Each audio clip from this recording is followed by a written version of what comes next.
বড় বড় শপিং মলগুলোতে যে লেগ পিসগুলো পাওয়া যায় ফ্রোজেন হিসেবে, সেগুলো কিন্তু আমাদের অনেকেরই কেনার কোনো সামর্থ্য নেই।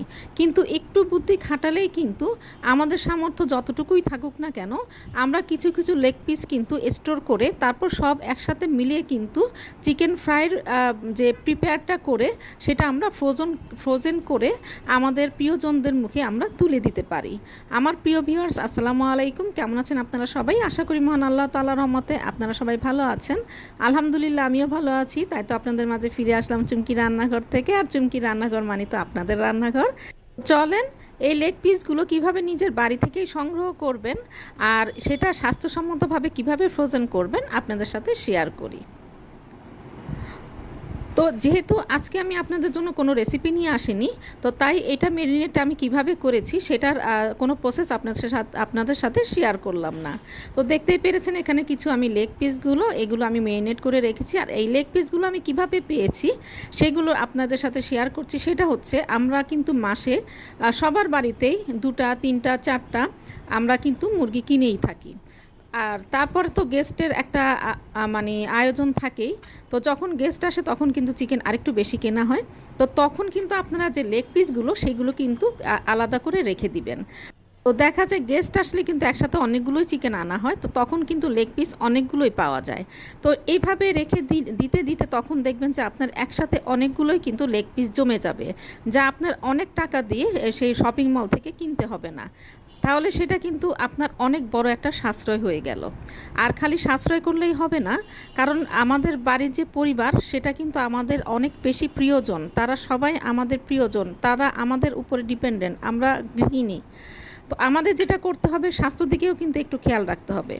তো আমি এই যে দেখতে পাচ্ছেন এগুলো আমি সব রেডি করে নিয়েছি। রেডি করার পরে আমরা যেটা করি যে আমরা একটা বড় পাত্রে যে কোনো চিকেন ফ্রাই বা কাবাব ছড়িয়ে মানে একদম খোলা ফ্রিজে সংরক্ষণ করি, মানে আগে শক্ত করে নেই।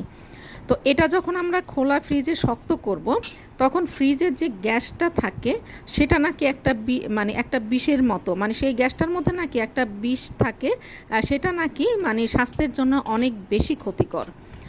তো জেনে শুনে কিন্তু আমরা আমাদের প্রিয়জনের মুখে এই বিষগুলো তুলে দিতে পারবো না। তো তারপর থেকে আমি যেটা শুরু করেছি সেটা হচ্ছে, আমি এই যে সবগুলোই কোটিং করে নিয়েছি। প্রথমে ময়দা দিয়ে কোট করেছি, তারপরে মানে ডিমের মধ্যে চুবিয়ে বিস্কিটের গুঁড়াতে, মানে আমরা যেভাবে আর কি মানে চিকেন ফ্রাই রেডি করি ঠিক সেইভাবেই রেডি করেছি। রেডি করার পরে আমি এগুলো সব একসাথে রেখে দিই। আর সবসময় একটা চিমটা ব্যবহার করবেন। চিমটা যখন ব্যবহার করবেন সেটা হবে যে আপনাদের যে বিস্কিটের গুঁড়াটা বা ময়দাটা সেটা কিন্তু অনেক বেশি নষ্ট হবে না। আমরা যখন হাত দিয়ে করি তখন কিন্তু আমাদের হাতের সাথে অনেকগুলো লেগে যায়, আর বারে বারে কিন্তু এটা ভিজে যায় আর ফেলে দিতে হয়। তো এই আপনি যখন একটা চিমটা দিয়ে করবেন তখন কিন্তু এই যে অপচয়টা সেটা কিন্তু আর হয় না। তো একটু বুদ্ধি খাটালে কিন্তু আমরা গৃহিণীরা অনেক কিছুই সাশ্রয় করতে পারি, অনেক কিছুই মানে স্বাস্থ্যসম্মতভাবে তৈরি করতে পারি। আর একটু আপনাকে একটু মনের মাধুরী মিশাতে হবে, একটু কষ্ট করতে হবে, একটু সময় দিতে হবে, এটাই, আর কিছুই না। তো দেখেন হাতে কিন্তু আমার একটুও লাগেনি।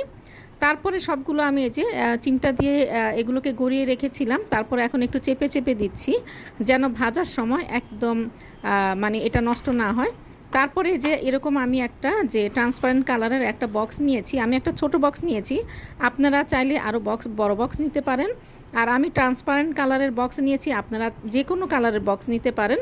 আর ট্রান্সপারেন্ট কালারের বক্স নিলে যে একটা সুবিধা সেটা হচ্ছে আপনার ভিতর থেকে দেখতে পাচ্ছেন যে আপনার বক্সটার মধ্যে কি আছে।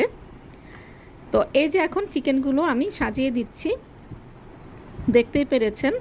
তো আমরা সচরাচর যেটা করি এভাবেই কিন্তু আমরা ওপেন রেখে দিই ডিপ ফ্রিজের মধ্যে। তো যেটার গ্যাসগুলো সেই মানে যে বিষাক্ত যে গ্যাসগুলো সেটা কিন্তু এই খাবারের মধ্যে ঢুকে যায়। তারপর যখন এটা হার্ড হয়ে যায় তখন আমরা এগুলোকে মানে জিপলক ব্যাগ অথবা যে কোনো বক্সে ফ্রোজেন করি।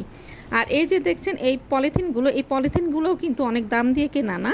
এটা হচ্ছে আমরা নর্মালি যে মাছ মাংস রাখি সেটার সেই একেবারে নতুন প্যাকেট, এটাকে আমি সাইজ করে কেটে রেখে দিই। তো যখন আমি ফ্রোজেন করি তখন এভাবে একটার উপর একটা লেয়ার দিয়ে দিই। তো আমি একটা লেয়ার দিয়েছি, মানে একটা পলিথিন বিছিয়ে দিয়েছি। আপনারা যখন অনেক বেশি করবেন তখন ধাপে ধাপে পলিগুলো দিয়ে ধাপে ধাপে আপনারা চিকেন ফ্রাইগুলো রেখে দিবেন, সরি কোটিং করা চিকেনগুলো রেখে দিবেন। আর এই প্রসেসটা কিন্তু অনেক বেশি সুবিধারও, একটার সাথে একটা একদমই লেগে যায় না। আর আপনি কিন্তু একদম দেখা যায় যে খুবই সহজভাবে একেবারে স্বাস্থ্যসম্মতভাবে চিকেনের যে মেরিনেট করা যে কোটিং করা চিকেনগুলো সেগুলো মনের মাধুরী মিশিয়ে একদম নিশ্চিন্তে রেখে দিতে পারছেন।